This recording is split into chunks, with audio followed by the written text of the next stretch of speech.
Arrivé pour la première fois au Gabon, Yassine Fall, ministre de l'Intégration africaine et des Affaires étrangères, a été reçu au cabinet du chef de l'État. L'hôte de Libreville est porteur d'un message du président de la République du Sénégal, Bassirou Diomaye Faye. Je suis venu aujourd'hui à Libreville au Gabon, porteur d'un message de son Excellence le président Bassirou Diomaye Faye du Sénégal, à son Excellence le président de l'État gabonais, le général Oligui Nguema. D'abord un message de solidarité, un message de remerciement pour l'appui que le président du Gabon a bien voulu apporter à la candidature de M. Amadou Hott, l'ancien ministre de l'économie du Sénégal et ancien vice-président à la Banque africaine de développement, pour sa candidature comme président de la Banque africaine de développement. Au cours des échanges entre les deux personnalités, le ministre de l'Intégration africaine et des Affaires étrangères a également transmis au président Brice Clotaire Oligui Nguema les félicitations de son homologue sénégalais pour son leadership et assuré de son soutien quant à l'organisation des élections présidentielles du 12 avril prochain. Je suis aussi venu apporter les messages de son Excellence le président de la République pour féliciter le président de l'État gabonais pour son leadership avec la date des élections ici au Gabon pour le 12 avril, qui est un exemple en Afrique pour montrer aussi son élan pour la démocratie, son élan pour la promotion de l'état de droit et lui souhaiter aussi tout le leadership qu'il compte incarner en Afrique centrale avec deux jeunes présidents d'Afrique de l'Ouest et d'Afrique centrale, comment ils veulent aussi propulser le leadership de la jeunesse africaine dans la construction de cette nouvelle Afrique. Le Gabon et le Sénégal expriment leur volonté d'œuvrer ensemble afin d'impulser une nouvelle dynamique à la coopération entre Libreville et Dakar.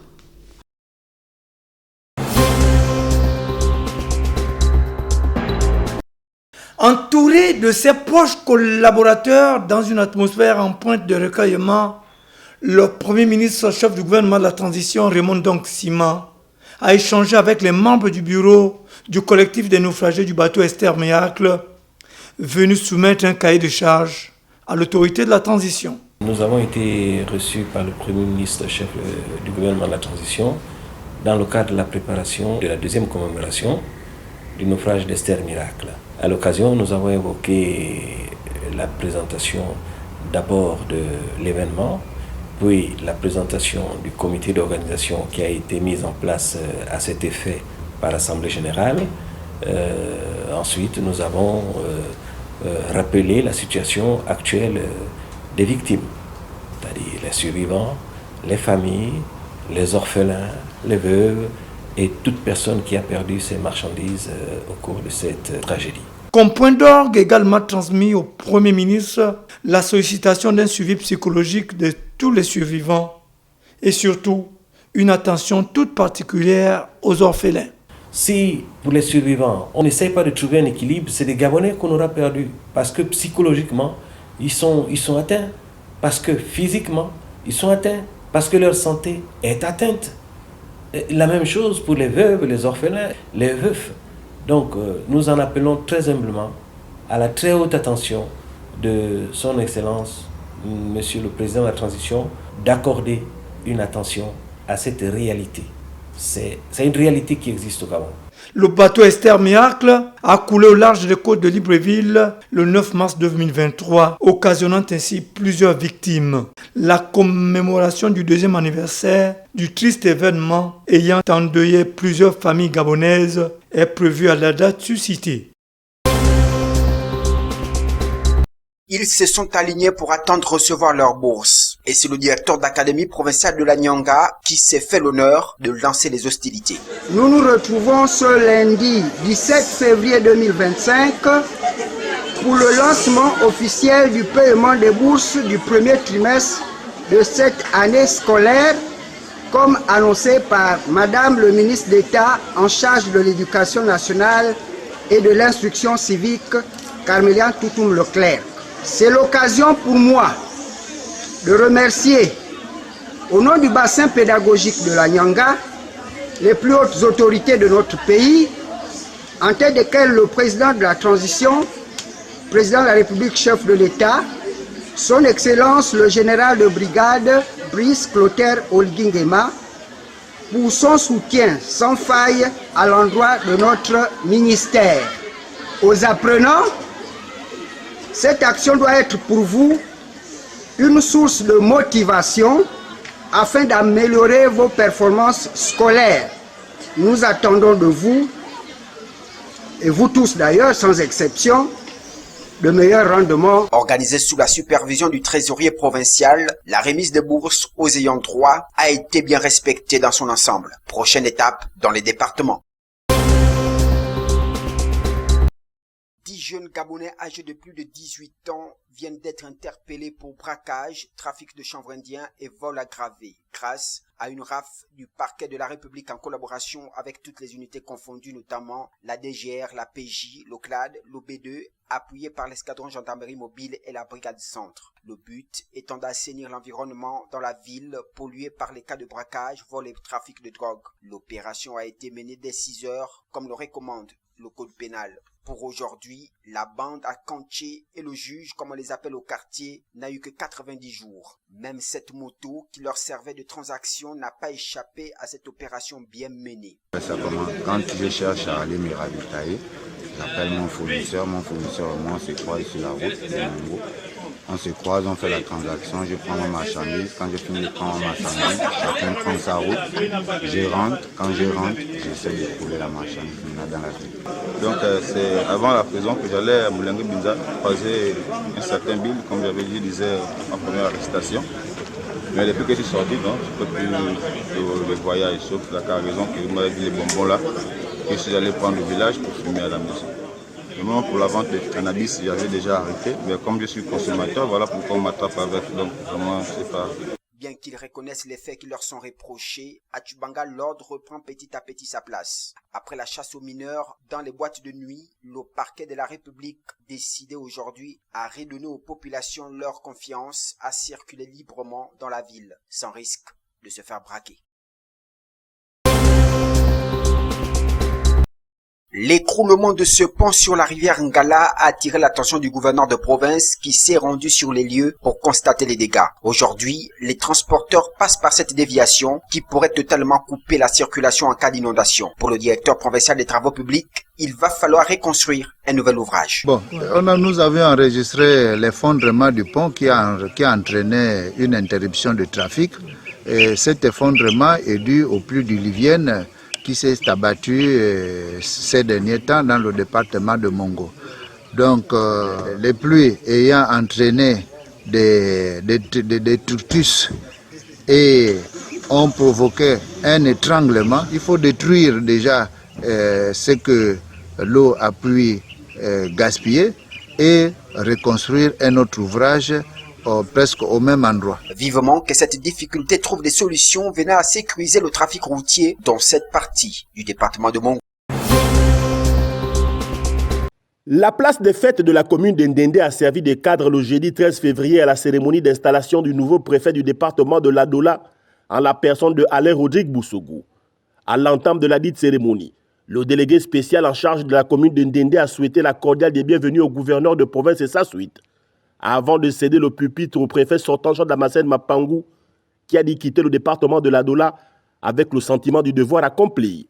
Excellence, Monsieur le gouverneur, le chantier étant vaste, les ouvriers doivent se relayer. À mes anciens collaborateurs, je dirais simplement que dans la vie, aucune situation n'est éternelle. Celui qui pleure aujourd'hui peut rire demain. Le vrai bonheur, c'est Dieu qui le donne. Je vous exhorte donc à accompagner votre nouveau patron comme vous m'avez accompagné. Puis vint la phase d'installation proprement dite du nouveau préfet du département de l'Adola, qui n'a pas manqué de remercier les plus hautes autorités pour le choix porté sur sa personne. Je puis vous assurer, monsieur le gouverneur, que je ne ménagerai aucun effort pour que cette confiance placée en moi soit traduite en actes concrets et profitables aussi bien à l'administration de l'Adola que je vais diriger aux populations du département. Au cours de ces moments intenses et chargés d'émotions, Le gouverneur de la province de Langouni a présenté ses vifs remerciements au préfet sortant Jean Damascène Mapangou pour la dynamique impulsée à la tête du département de la Dola. Francis Oyinamono a par la même occasion prodigué quelques conseils d'usage au préfet entrant avant de se rendre à Lebamba, le chef du département de la Lweti-Wano, où il a présidé une cérémonie de prise de contact avec ses administrés. C'est sur le thème sécurisation des parcours de formation des jeunes que s'est tenue à Kény cette première édition du Forum des métiers et de l'orientation. Une rencontre qui s'est déroulée en présence des autorités locales et destinée au partage d'expériences afin d'inspirer les participants jeunes en classe de 3e, terminale, nouveaux bacheliers ou encore des parents en quête d'orientation professionnelle pour leurs enfants. Nous sommes venus aujourd'hui passer un message aux enfants, leur dire « Vous êtes l'avenir de ce pays demain ». Il y a des domaines qui sont très vides, sortez du chômage parce que le chômage est dû souvent à une mauvaise orientation. Donc nous sommes là justement pour essayer d'assurer cette adéquation-là entre le trop-plein et le vide qu'il y a dans certaines formations et justement rassurer les enfants que l'école est bien et quand on ne l'a pas faite, on peut également se diriger vers des métiers d'avenir parce que c'est un pays que nous construisons ensemble à tous les niveaux, diplômés et non diplômés. Cette édition a proposé l'orientation de plusieurs métiers tels l'entrepreneuriat, les ressources humaines, l'éducation, la santé, à ne citer que ceux-là. Plusieurs panélistes sont venus exposer leur domaine. La plateforme de décollage économique d'un pays, c'est la sécurité alimentaire. Et pour assurer cette sécurité alimentaire, il faut que nous formons des têtes. Et ces têtes que nous formons, ce sont ces jeunes qui sont venus assister au forum, qui vont assurer la relève de demain. Ce qui s'est fait aujourd'hui, en première du genre, nous croyons que 2-3 événements comme ça, nous pensons que la Kény peut sortir la crème pour que les métiers qui sont dans l'ombre soient dorénavant leur partage. Ces orientations ont permis aux élèves de trouver chacun son compte. J'exhorte vraiment d'autres associations à pouvoir initier ce genre de forum-là. Le forum organisé par l'association des jeunes d'Akény, qui s'est achevé par la visite des stands, a été selon les organisateurs une occasion unique pour accompagner et orienter les jeunes dans leur choix de formation et de carrière.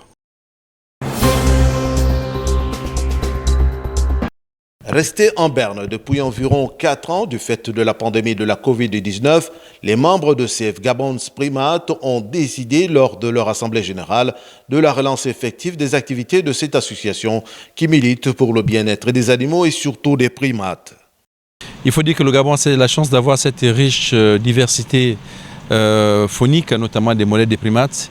Et donc CF Gabon Primates, c'était cette association qui milite pour le bien-être des animaux et des primates. On s'est réunis ce jour pour discuter des questions qui sont les nôtres, surtout pour commencer à œuvrer sur la mise en place de la Société gabonaise de primatologie pour qu'on ait des œuvres assez concrètes pour conserver cette faune. Au cours des travaux aussi, les participants ont fait le point de l'activité durant la période creuse et arrêté ensuite le programme de l'année en cours. On a pu faire le bilan des activités, toutes les saisies qui ont été faites. Nos actions, c'est essentiellement au niveau de la saisie et de la réintroduction. Parce qu'on est un pays culturellement chasseur-cueilleur. Les gens ils vont chasser, ils vont prendre des petits primates chez eux qu'ils vont garder comme animaux domestiques. Donc en ce moment, on va reprendre ces animaux-là, on va faire une quarantaine sanitaire, donc tout un aspect sanitaire avec l'appui du CINF. Et après, les animaux sont réinsérés soit dans les sanctuaires, soit dans les parcs. Donc, je donne à fait un bilan de toutes les saisies qui ont été faites pendant tout ce temps-là, de toutes les réintroductions qui ont été faites. Et donc, on a fait ce point-là pour que nos actions dans les années à venir soient plus fortes que ce qui a été fait. Dans un mois est prévu le renouvellement du bureau directeur de SGP. Nous étions en phase de silence, mais nous pensons que pour essayer de donner une regaine à notre activité, il serait mieux de pouvoir donner au fait à notre bureau une nouvelle coloration. Nous donnons la possibilité à tout le monde d'abord de se préparer pour pouvoir présenter leur candidature aussi pour ceux qui veulent faire partie bien comme ça de ce bureau, sachant qu'il faudrait toujours avoir cette fibre-là de défense et de protection en fait de grands singes. Une des rares associations dans le Haut-Ogooué portée vers la préservation de l'environnement, l'association CF Gabons Primates ambitionne d'étendre ses activités au reste du pays.